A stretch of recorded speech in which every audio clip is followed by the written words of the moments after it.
Students, देखो बेटा, हमने 10th क्लास का जो फर्स्ट चैप्टर था लाइफ प्रोसेस वो स्टार्ट किया था। उसमें मैंने आपके पास लास्ट में एक घंटे की करीब वीडियो भेजी थी जो कि आपको कंप्लीट देखनी है। उसमें जो भी टॉपिक आपको समझ में ना आए प्लीज़ मेरे पास एक बार मैसेज कर देना, उस टॉपिक का नाम लिख के ग्रुप में डाल देना और मैं वो टॉपिक आपको दोबारा से रिवाइज करवा दूंगी। ठीक है बेटा, उसके नोट्स बना लेना। अब कभी भी कोई भी टीचर आपके घर पे आके आपकी नोटबुक चेक कर सकता है, तो प्लीज़ केयरफुली अपनी स्टडी को स्टार्ट करें। उसके बाद हम नेक्स्ट चैप्टर है रिप्रोडक्शन इन ऑर्गेनिज्म। वैसे ही हमारी बायोलॉजी की बुक में 3rd चैप्टर है, दिनेश की जो बुक है उसमें, और इसको हम स्टार्ट करते हैं। बीच में कंट्रोल एंड कोऑर्डिनेशन एक चैप्टर हो रहा है, लेकिन उसको हम बाद में करेंगे। उससे पहले हम रिप्रोडक्शन इन ऑर्गेनिज्म स्टार्ट करेंगे। तो सबसे पहले रिप्रोडक्शन का मतलब क्या होता है? रिप्रोडक्शन का मतलब होता है कि धरती पे जितने भी ऑर्गेनिज्म हैं वो सभी क्या करते हैं? रिप्रोड्यूस करते हैं। मीन्स वो अपने ही जैसे नए यंग वंस को क्या करते हैं? प्रोड्यूस करते हैं। तो इट इज़ द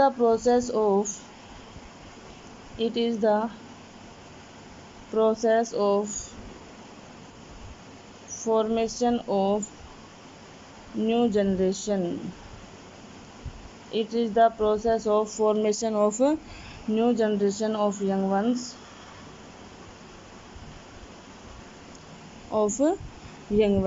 सिमिलर जो इंडिविजुअल होते हैं, मीन्स जो खुद एक ऑर्गेनिज्म होता है वो अपने ही जैसे नए ऑर्गेनिज्म की क्या करता है? फॉर्मेशन करता है। तो उसको क्या बोलेंगे?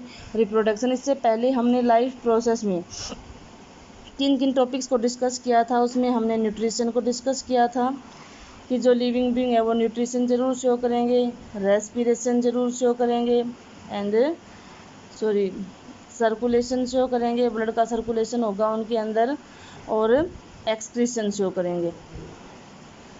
उनके अलावा जो ये रिप्रोडक्शन का टॉपिक है ये भी क्या होता है? काफ़ी मेन प्रोसेस होती है, लेकिन इसको उसमें इन्वॉल्व नहीं करते, क्योंकि अगर कोई ऑर्गेनिज्म रिप्रोड्यूस नहीं करता है तो मीन्स उसकी डेथ नहीं हो जाती। जिंदा रहता है, वो केवल रिप्रोड्यूस नहीं करता, मीन्स यंग वंस को वो प्रोड्यूस नहीं कर पाता। लेकिन अगर कोई ऑर्गेनिज्म न्यूट्रिशन, एक्सक्रीशन, सर्कुलेशन या रेस्पिरेशन शो नहीं करेगा तो क्या होगी? उनकी डेथ होगी। इसलिए रिप्रोडक्शन को लाइफ प्रोसेस में इंक्लूड नहीं किया जाता। उसके बाद हम बात करेंगे कि रिप्रोडक्शन की रिक्वायरमेंट क्या है, क्यों ज़रूरी है ये। Benefits of reproduction.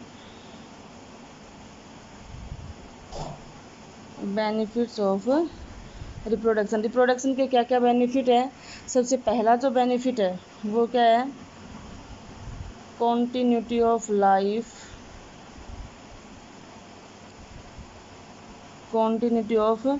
Life. Second फ़ायदा क्या होगा इसका? नेक्स्ट क्या है? Maintenance life on earth. Evolution of new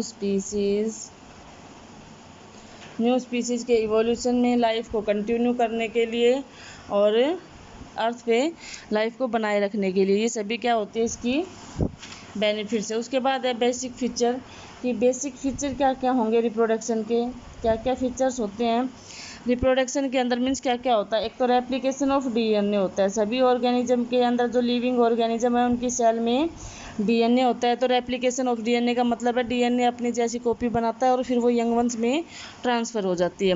उसके बाद ग्रोथ एंड डिफ्रेंशिएशन, की रिप्रोडक्शन में जो ऑर्गेनिज्म प्रोड्यूस होते हैं वो डिफ्रेंशिएट करते हैं और अपनी ग्रोथ शो करते हैं, जिससे वो साइज़ में बढ़ते हैं। सेल डिवीज़न करते हैं। वो सिंगल सेल जो ऑर्गेनिज्म होता है उनके अंदर सेल डिवीज़न नहीं होता उनको छोड़कर, और इस तरीके से क्या होते हैं? ये इनके बेसिक फीचर होते हैं।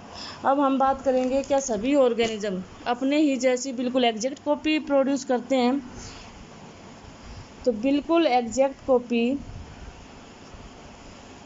सेक्सुअल रिप्रोडक्शन में प्रोड्यूस नहीं होती, उनमें वेरिएशन आते हैं। क्यों आते हैं वेरिएशन? क्योंकि सेक्सुअल रिप्रोडक्शन में 2 टाइप के, एक मेल और दूसरा जो फीमेल गैमेट होता है वो फ्यूज करते हैं, और दोनों के फ्यूज करने की वजह से अलग अलग टाइप के गैमेट फ्यूज करते हैं।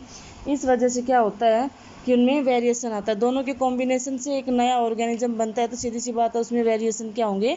आएंगे, बदलाव ज़रूर से ज़रूर आएंगे। जो एसेक्सुअल रिप्रोडक्शन होता है जिसके अंदर गैमीट नहीं बनते और गैमीट का फ्यूजन भी नहीं होता। उनके अंदर क्या नहीं होता, उनके अंदर एग्जैक्ट कॉपी बनते हैं organism. Exact copy means clone बनते हैं उनके अंदर। क्लोन जो होते हैं वो क्या होते हैं, morphologically and genetically similar individual, जिनकी मॉर्फोलॉजी मीन्स जो दिखाई देने में भी सेम हो और जिनके जीन्स भी सेम हो, वो क्या होते हैं, क्लोन होते हैं। तो एसेक्सुअल रिप्रोडक्शन में ही क्लोन बनते हैं। बाकी जो ऑर्गेनिज्म होते हैं उनके अंदर पेरेंट्स की एग्जैक्ट कॉपी उनके ऑफस्प्रिंग नहीं होते हैं, उनके अंदर कुछ ना कुछ वेरिएशन ज़रूर होता है। वेरिएशन का क्या बेनिफिट है, ज़रूरी क्यों है बदलाव आने? देखो, वेरिएशन का बेनिफिट ये है कि अगर किसी ऑर्गेनिज्म में वेरिएशन आते हैं तो वो एक तो इंडिविजुअलिटी को बनाए रखते हैं, एक ऑर्गेनिज्म की अपनी अलग आइडेंटिटी होती है, उसको बनाए रखने में हेल्प करते हैं। ये स्ट्रगल करवाते हैं मीन्स एग्जिस्टेंस के लिए, अपने आप को एग्जिस्ट करने के लिए स्ट्रगल होता है उनके अंदर। फिर उसके बाद और क्या होगा, इवोल्यूशन, विकास होता है नई नई स्पीसीज का। तो ये सब किसके लिए ज़रूरी है, वेरिएशन के लिए ज़रूरी है। तो ये बेनिफिट्स ऑफ वेरिएशन है। बदलाव आने किसी भी ऑर्गेनिज्म में बहुत ज़्यादा ज़रूरी होते हैं। ठीक है, उसके बाद हम बात करेंगे types of reproduction. Types of reproduction, तो रिप्रोडक्शन की कितनी टाइप्स होती हैं, 2 टाइप होती है। First type is asexual reproduction and second type is sexual reproduction. Asexual reproduction and sexual reproduction. Asexual reproduction का मतलब क्या होता है, एसेक्सुअल रिप्रोडक्शन में गैमीट फॉर्मेशन एंड फ्यूजन नहीं होता। There is no gametic formation and no gametic fusion. और gamete की फॉर्मेशन और फ्यूजन नहीं होगा, दैट मीन्स जाइगोट भी उनमें नहीं बनेगा। उसमें कोई एक ऑर्गेनिज्म का पार्ट होगा, वही डिवाइड करके नया ऑर्गेनिज्म बना देगा। और जो सेक्सुअल रिप्रोडक्शन होगा उसमें गैमेट की फॉर्मेशन भी होगी, गैमेट फॉर्मेशन एंड फ्यूजन दोनों प्रोसेस होगी। ठीक है, और गैमेट की जो फॉर्मेशन होती है, the process of formation of gamete, that is known as gametogenesis, that is known as gametogenesis. वो प्रोसेस जिसके अंदर गैमेट्स बनते हैं उसको क्या बोलेंगे, gametogenesis. And the process in which gametic fusion take place, जिसके अंदर गैमेट्स का फ्यूजन होता है, that is known as fertilisation. The process in which gamete formation occur, that is known as gametogenesis, and the process in which gametic fusion is occur, that is known as fertilization। तो ये दोनों process किस में होती है, sexual reproduction में। और एक सबसे मेन जो फीचर होता है सेक्सुअल रिप्रोडक्शन का, that is meiosis, that is meiosis. और मियोसिस का मतलब क्या होता है, देखो हमारी बॉडी में 2 टाइप के डिवीजन होते हैं, एक होते हैं मियोसिस और दूसरे होते हैं माइटोसिस। मियोसिस जो होता है इसको मियोटिक डिवीजन भी बोलते हैं। ये रिडक्शनल होता है, रिडक्शनल डिवीजन मीन्स जिसमें कुछ कमी होती है। कमी का मीन्स वो कमी नहीं होती जिसमें कुछ कम होता है इवेंट, वो होता है। माइटोसिस का मीन्स होता है इक्वेशनल डिवीजन। और इक्वेशनल डिवीजन का मतलब होता है जिसमें सेल के क्रोमोसोम्स पे कोई इफेक्ट नहीं होता, सेल डिवाइड करती है और 1 से 2 सेल बना देती है। देखो यहाँ पे मान लो कोई 2n सेल है, डिप्लॉयड सेल है, अगर वो मियोसिस शो करेगी तो सीधी सी बात है 2 सेल्स बनेंगी, लेकिन दोनों सेल हैप्लॉइड बनेगी। यहाँ पे 2n था और यहाँ पे क्या हो गए, n number of chromosome, means उस ऑर्गेनिज्म से या उस सेल से आधे आधे क्रोमोसोम क्या हो गए, अलग हो गए। अगर माइटोसिस शो करेगी कोई सेल, तो अगर कोई 2n ऑर्गेनिज्म है, कोई डिप्लॉयड ऑर्गेनिज्म है, तो उससे जितनी भी सेल्स बनेंगी वो भी क्या बनेंगी, डिप्लॉयड ही बनेंगी। दोनों सेल के अंदर क्रोमोसोम का नंबर क्या रहेगा, सेम। तो इसको बोलते हैं इक्वेशनल डिवीजन और इसको बोलते हैं reductional division, meiosis and mitosis. तो मियोसिस जो होता है that is the main feature of sexual reproduction, main feature of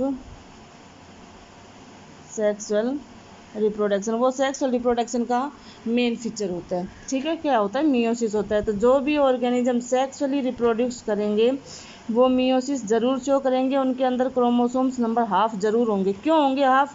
क्योंकि देखो एक ऑर्गेनिज्म है, ठीक है, उससे गैमीट बना, अगर वो गैमीट 2n बना, मान लो कोई फीमेल है उसमें गैमीट बना वो 2n बन गया, एक मेल है उससे भी 2 गैमीट बने, 1 बना 2 बना जो भी है, उससे भी क्या बने 2n ही बन गया। फर्टिलाइजेशन में एक मेल गैमीट और एक फीमेल गैमीट फ्यूज करेगा तो 4n क्या बनेगा जाइगोट, और 4n जाइगोट बनेगा तो एम्ब्रियो भी 4n, और एम्ब्रियो 4n बनेगा तो फिर फिटस भी 4n। और इसका मतलब क्या है, प्लॉइडी लेवल सेम नहीं रहा, ऑर्गेनिज्म के अंदर 2n था क्रोमोसोम नंबर और ऑफस्प्रिंग के अंदर 4n हो गया, मीन्स क्या हुआ, उस ऑर्गेनिज्म की आइडेंटिटी सेम नहीं रही। इसका मतलब डॉग के पपीज़ नहीं होंगे, कैट के जैसे बेबीज़ नहीं होंगे, एलिफेंट का बेबी नहीं होगा। लेकिन होता क्या है, एलिफेंट का जो बेबी होता है वो साइज़ में छोटा होता है लेकिन एलिफेंट के जैसा होता है। कैट जो होती है उसके बच्चे उसके जैसे ही साइज़ में कम होते हैं। ह्यूमन बींग के जो ऑफस्प्रिंग होते हैं वो भी अपने पेरेंट्स के ही क्या होते हैं, बेसिकली उनका आइडिया सेम वैसी ही स्ट्रक्चर होती है। तो ये सब इस सब को मेंटेन करने के लिए, इंडिविजुअलिटी को मेंटेन करने के लिए मियोसिस बहुत ज़रूरी है। किसी भी ऑर्गेनिज्म की लाइफ में एक ही बार मियोसिस होती है और वो मियोसिस होती है at the time of gametogenesis, means जब गैमीट बनते हैं केवल तब उनकी लाइफ में क्या होता है, मियोसिस होता है। बाकी सारे डिवीजन कैसे होते हैं, माइटोटिक होते हैं, उसमें सेल डिवाइड करती है, 2 बनाती है, 2 से 4 बनते हैं, 4 से 8 बनते हैं, 8 से 16 एंड सो ऑन, और उसमें क्रोमोसोम का नंबर चेंज नहीं होता है, ठीक है। तो ये क्या होता है, माइटोसिस होता है। ठीक है बेटा, आज के लिए इतना ही। बाकी इसका जो नेक्स्ट पोर्शन है, मैं एसेक्सुअल रिप्रोडक्शन के जो पार्ट होते हैं, फ्रीजन बडिंग, वो सब आपको नेक्स्ट वीडियो में कल करवाऊंगी। आप यहाँ तक इनको एक बार लाइन टू लाइन ज़रूर से ज़रूर पढ़ के देखना। कोई टर्म नहीं समझ में आए तो प्लीज़ बेटा मेरे पास मैसेज कर देना, मैं उसको आपका आंसर दे दूँगी। Thank you.